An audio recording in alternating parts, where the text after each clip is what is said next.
Olá, buenas, tudo bem? A exemplo do que eu fiz sobre o processo civil, eu gravei alguns vídeos, eu vou continuar gravando ainda alguns vídeos, trazendo algumas explicações um pouco mais simplificadas sobre institutos essenciais do processo civil. Eu pretendo fazer isso também com o direito do trabalho. Tá? Talvez eu faça isso com outras áreas do conhecimento jurídico também, como talvez direito desportivo, já chegaram a me pedir isso também, e processo do trabalho, se eu entender que tem algum tema que tenha que ser tratado de uma forma um pouco diferente em relação ao processo civil, muito embora haja muitos pontos de contato entre processo do trabalho e processo civil, na parte que nos interessa propriamente. Eu gostaria de iniciar agora uma série relativa ao direito do trabalho de uma forma um pouco mais simplificada também. Então, nós vamos iniciar a série do direito do trabalho simplificado. E os primeiros vídeos que eu gostaria de fazer sobre direito do trabalho referem-se aos requisitos da relação de emprego, né? E muito se diz que a relação de emprego é aquela que envolve a prestação de serviços por uma pessoa natural ou física com habitualidade, pessoalidade, subordinação e onerosidade. Eu vou falar desses requisitos, cada um deles, né, em um vídeo específico. Eu gostaria de falar agora sobre a subordinação jurídica.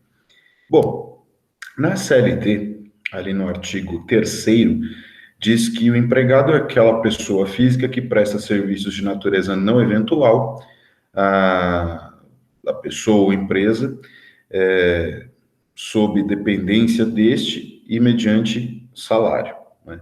Essa expressão sob a dependência deste refere-se à subordinação jurídica. Primeiro ponto que eu gostaria de destacar: subordinação não se confunde com sujeição. Só existe trabalho subordinado quando nós temos trabalhador livre, o chamado sujeito de direitos, uma pessoa, né? Ou seja, não posso falar em subordinação quando eu estou diante da figura do trabalho escravo, chamado trabalho escravo, porque o escravo não é considerado uma pessoa com direitos e deveres, é uma coisa, como se fosse uma caixa, um apetrecho qualquer, uma ferramenta, não é tratado como um ser humano. Daí a dramaticidade, daí porque a escravidão deve ser repudiada pela sociedade moderna. Enquanto predominava o trabalho escravo, não existia nem trabalho subordinado, nem direito do trabalho. A subordinação decorre da liberdade do indivíduo, porque ela decorre de um contrato. Para contratar, as pessoas têm que ser livres. O trabalhador, para ingressar em um contrato de trabalho, para contratar com um empregador, com o patrão, a prestação de serviços, ele precisa ser livre para escolher se ele contrata ou não contrata. Então, a subordinação decorre de um contrato, decorre de um acordo de vontades e só existe envolvendo trabalhadores livres. Trabalhador escravo, na verdade, não é trabalhador, é tratado como uma coisa. Não tem nem sequer escolha se vai prestar serviços ou não. Tá? Outra questão. Essa expressão sob dependência deste, muitas vezes foi tratada como uma dependência meramente econômica. O que não é o mais adequado, porque não necessariamente o indivíduo precisa daquele trabalho específico para a sua sobrevivência. E não necessariamente quem lhe dá ordens é economicamente mais abastado, tem mais dinheiro, tem mais grana do que a pessoa que recebe ordens e trabalha. É só pensar, por exemplo, em uma relação de emprego que envolva um atleta de futebol. Alguém acha que, por exemplo, Daniel Alves depende economicamente do técnico do São Paulo? Que hoje é o Hernan Crespo. Será que ele tem um patrimônio menor que o técnico de São Paulo? Eu acho um tanto improvável que isso ocorra, ou mesmo um patrimônio menor que o presidente de São Paulo. Acho um tanto improvável, considerando tudo que o atleta ganhou em termos remuneratórios ao longo de toda a sua extensa carreira. Né? Então, eu acho um pouco difícil que isso aconteça. Não é correto esse raciocínio. O que eu tenho que entender quando se fala em dependência está muito ligado ao que nós chamamos de meios de produção. O que são meios de produção? Para trabalhar, para gerar a chamada riqueza, eu não necessariamente consigo gerar esta riqueza sozinho. Então, um motorista de táxi ou motorista de Uber, para prestar o seu serviço, ele precisa de um carro, ao menos, certo? Um eletricista precisa de fiação, cabos, precisa de alicate, precisa de chave de fenda, assim por diante. Para fabricar um pneu, eu preciso de máquinas que tratem a borracha, eu preciso aquecer a borracha, criar quimicamente a borracha, preciso moldar, preciso de uma máquina para moldar o pneu, preciso de uma máquina para resfriar o pneu, preciso fazer as ranhuras no pneu, preciso testar o pneu, então eu tenho um maquinário extenso para fazer aquele elemento.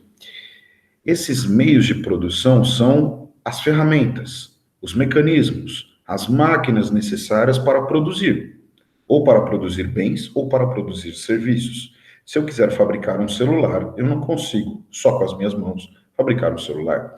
Eu preciso de elementos eletroeletrônicos, eu preciso de placas, eu preciso de chips, eu preciso de conectores, eu preciso de solda, ferro de solda, eu preciso de máquinas para fazerem aquelas conexões bem finas ali na placa, eu preciso de vários elementos para isso. Eu não consigo sozinho.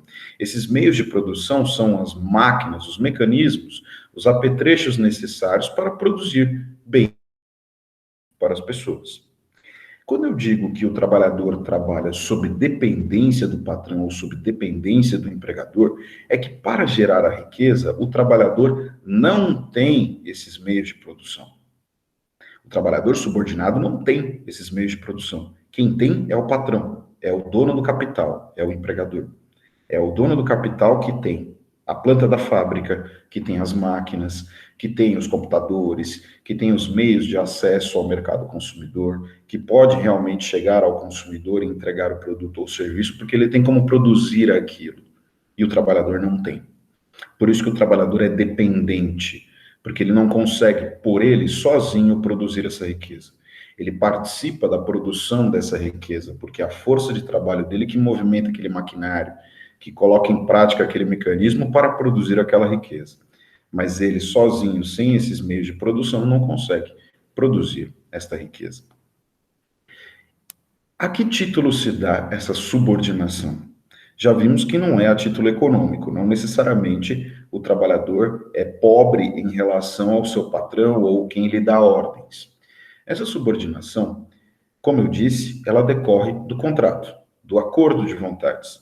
O trabalhador livremente escolhe integrar um contrato de trabalho, contratar um contrato de trabalho. Por esse contrato de trabalho, em razão deste contrato, o empregado se obriga a receber as ordens do patrão, receber as ordens do empregador e cumprir as ordens do empregador.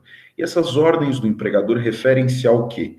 Referem-se à forma como ele vai trabalhar, a forma como ele vai prestar serviços. Então, o empregador pode estipular horário de trabalho, pode estipular se o empregado vai usar uniforme ou não vai, pode estipular padrão de qualidade, como ele vai prestar serviços, como ele vai atender um cliente, qual é o padrão da peça que ele tem que produzir, pode estipular horário em que o empregado vai almoçar, pode estipular escala de folga, dia que o empregado vai folgar, dia em que o empregado vai trabalhar. Se há necessidade de trabalho nos feriados, vai estipular uma escala, uma parte da equipe vai trabalhar em um feriado, outra parte vai trabalhar em outro. O empregador tem a obrigação, sim, de dar a folga compensatória desse feriado, ou pagar as horas extras desse feriado. Mas ele pode estipular o trabalho em feriado, através de escala. Todas essas questões que envolvem a forma como o trabalho é produzido. O empregado tem que receber essas ordens e cumprir essas ordens. Então, ele está subordinado ao empregador. Está nesse plano, mais abaixo. De outro lado, o empregador, para dar essas ordens, ele tem o que se chama de poder diretivo, que é a prerrogativa ou a possibilidade de dar essas ordens ao empregado sobre a forma como se desempenha o trabalho, como se presta os serviços. A subordinação também permite identificar se eu estou diante de um trabalho autônomo ou de um trabalho de verdadeiro empregado, de um trabalho dito subordinado. Porque, na verdade, a subordinação, ela não é o único requisito da relação de emprego, mas talvez seja o que mais chama atenção, o que mais separa a figura do emprego das outras modalidades de trabalho. Porque o trabalhador subordinado, ele não tem liberdade sobre a forma como ele vai trabalhar. Ele tem que trabalhar da forma que o patrão lhe ordenar. Então, imaginem os seguintes exemplos. Exemplo 1. A pessoa precisa entregar relatórios de todas as visitas que fez a todos os clientes, ainda que não tenha vendido para nenhum deles. Não basta entregar somente o resultado, precisa entregar relatório com dia e hora que começou a visita, que terminou a visita, o que foi conversado, independentemente de ter vendido ou não. Esse é o empregado. Outro exemplo, alguém que só se obriga pelo resultado. Esta própria pessoa faz a sua agenda de visitas. Visita na hora em que entender pertinente. Ele só precisa entregar o resultado. O resultado são as vendas. Então, ele não faz um relatório das atividades dele. Apenas apresenta as vendas, as notas fiscais das vendas. Estão aqui, eu fiz todas. Como fez as visitas? Quando fez as visitas? Se fez as visitas ou se resolveu tudo por telefone? Não interessa, ele entregou o resultado. Se o que importa é o resultado e o trabalhador trabalha como entender, esse trabalhador é autônomo, não é subordinado, não é empregado. Se o que importa é o meio, a forma como ele trabalhou, e ele tem que demonstrar a forma como ele trabalhou, não basta só entregar o resultado, há uma evidente ingerência do patrão sobre a forma como esse trabalho foi produzido. Neste caso, nós estamos diante de um empregado e não de um trabalhador subordinado. Agora, vocês percebam que a definição clássica de subordinação, e a doutrina e a jurisprudência chamam de subordinação jurídica, a definição clássica de subordinação é essa: receber ordens do patrão. O empregado se obriga, por força do contrato, a receber ordens do patrão, do empregador, quanto ao modo de prestação de serviços, quanto ao modo de execução do trabalho. Ótimo. Nós sabemos que, com a evolução da técnica, a evolução das formas de produção, o trabalho evoluiu. E não necessariamente eu tenho prestação de ordens diretas. Eu não necessariamente tenho o patrão ou a figura de alguém que represente o patrão dando ordens diretas àquele trabalhador. Algumas vezes tenho, outras vezes simplesmente são diretrizes que o próprio trabalhador já sabe pelo simples fato de estar ali naquele contexto do trabalho. E com isso nós evoluímos do conceito de subordinação jurídica, que é o conceito clássico, que ainda é o conceito que predomina, para o conceito que se chama de subordinação estrutural. Alguns também chamam de subordinação objetiva. Tecnicamente não há diferença entre subordinação estrutural e subordinação objetiva. O que se refere a essa expressão subordinação estrutural ou subordinação objetiva? Refere-se à possibilidade ou à circunstância de que o empregado não necessariamente recebe ordens diretas do patrão ou de quem represente o patrão, mas está dentro do contexto da linha de produção do patrão. Está dentro do contexto daquela prestação de serviços, dentro da estrutura, dentro da organização do trabalho daquela empresa, daquele patrão. E por isso também seria empregado. Na verdade, não há necessidade de alguém que lhe dê ordens, ele já sabe, em razão da sua posição hierárquica naquela estrutura, o que ele teria que fazer. E nesse caso, ele seria empregado. Essa tese justifica o reconhecimento de que em uma terceirização, o verdadeiro patrão é a empresa que contratou o serviço terceirizado. Especialmente quando nós estamos falando da chamada atividade fim.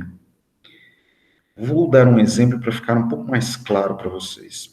Imaginem o seguinte, nós temos um banco Y. Banco. Qual é a atividade fim do banco? E quando eu falo de atividade fim do banco, eu falo do objeto social da empresa. Para que serve a empresa? O que o banco faz?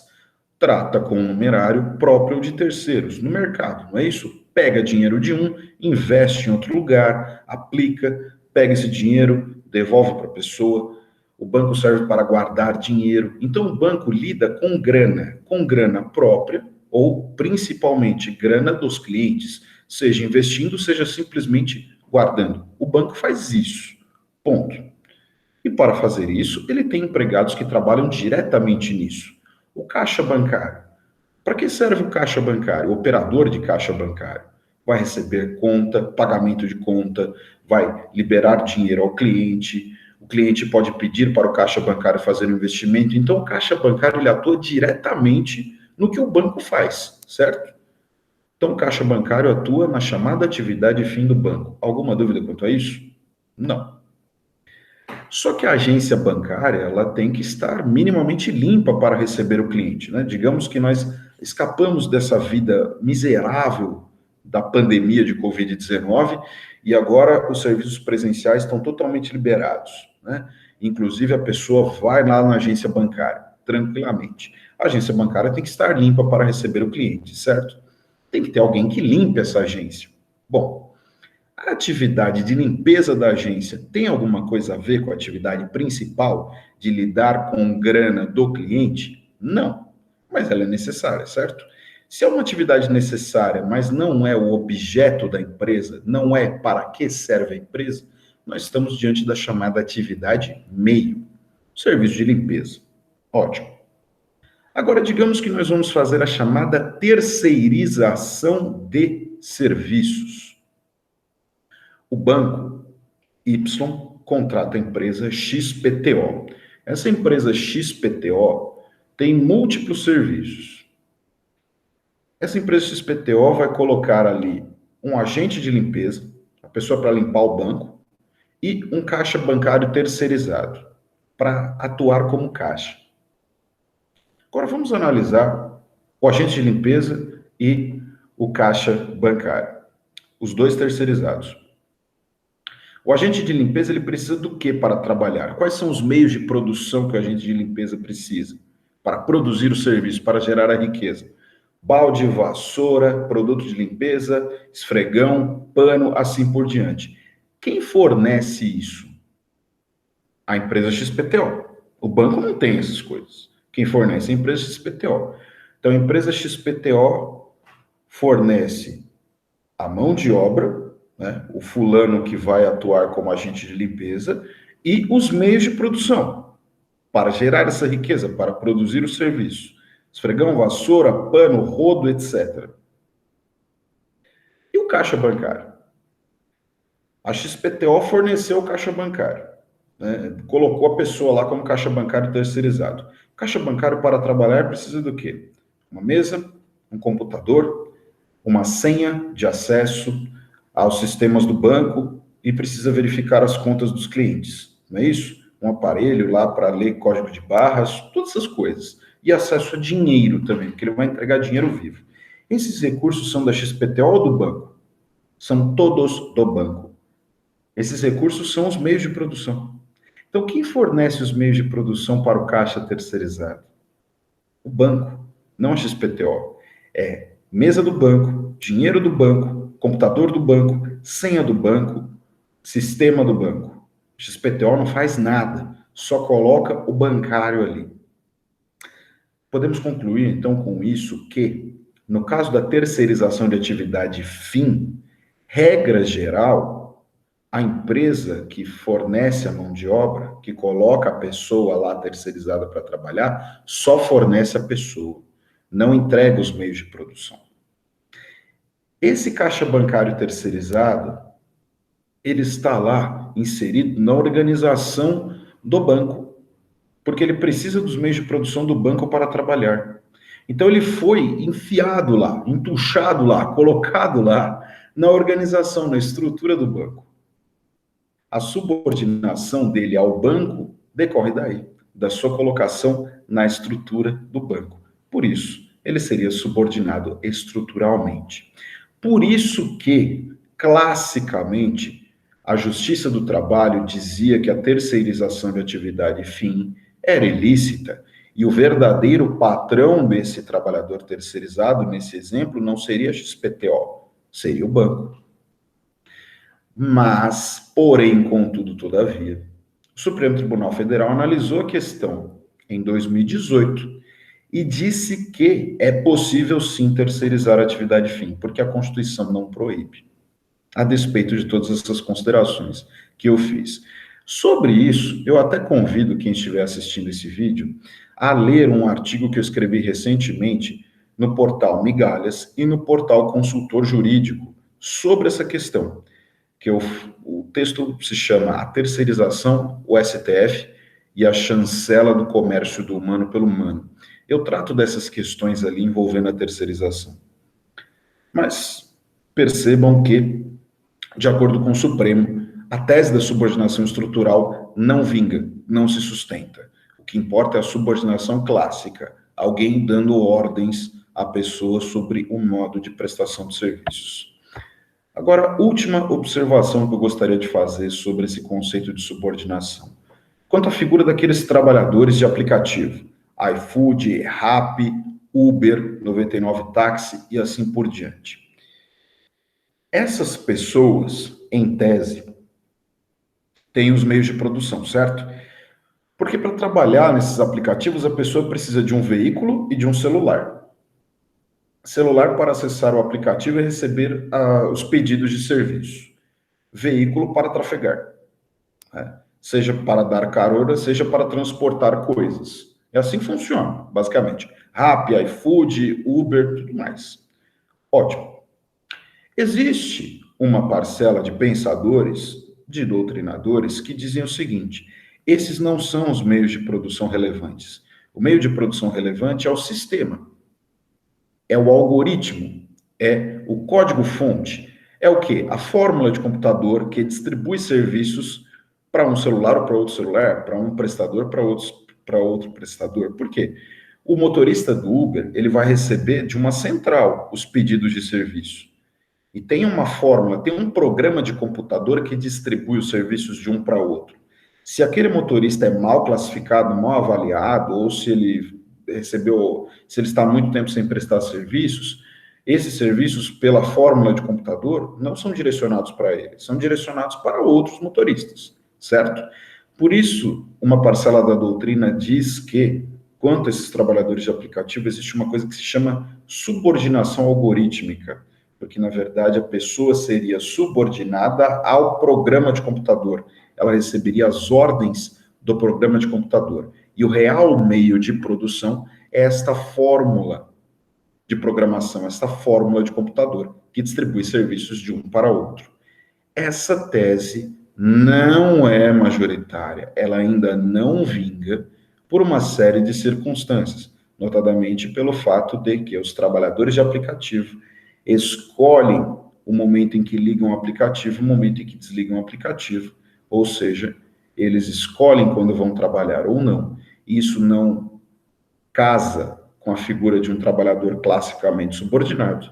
E, além disso, esses trabalhadores de aplicativo, via de regra, recebem a maior parte de sua remuneração pela prestação de serviços. No caso do motorista de Uber, a cada corrida recebe 75% do valor de cada corrida, né? O que não se coaduna, o que não faz sentido em um conceito de um trabalhador que seja empregado, porque o empregado não recebe a maior fatia do lucro. A maior fatia do lucro fica com o patrão. Por isso que Marx falava em mais-valia. A riqueza que é produzida pelo trabalho fica com o capital, fica com o dono do capital, não fica com o trabalhador propriamente. Essa questão dos trabalhadores de aplicativo talvez seja interessante eu tratar mais adiante um outro vídeo, mas como eu estava falando de subordinação, achei interessante tratar nesse ponto aqui. Em resumo, guardem que prevalece o conceito de subordinação como sendo esta subordinação jurídica. Empregado, por força do contrato, se obriga a receber e obedecer às ordens do patrão, do empregador, quanto à forma de prestação de serviços. É isso. Até o próximo vídeo dessa série Direito do Trabalho Simplificado. Muito obrigado e até a próxima.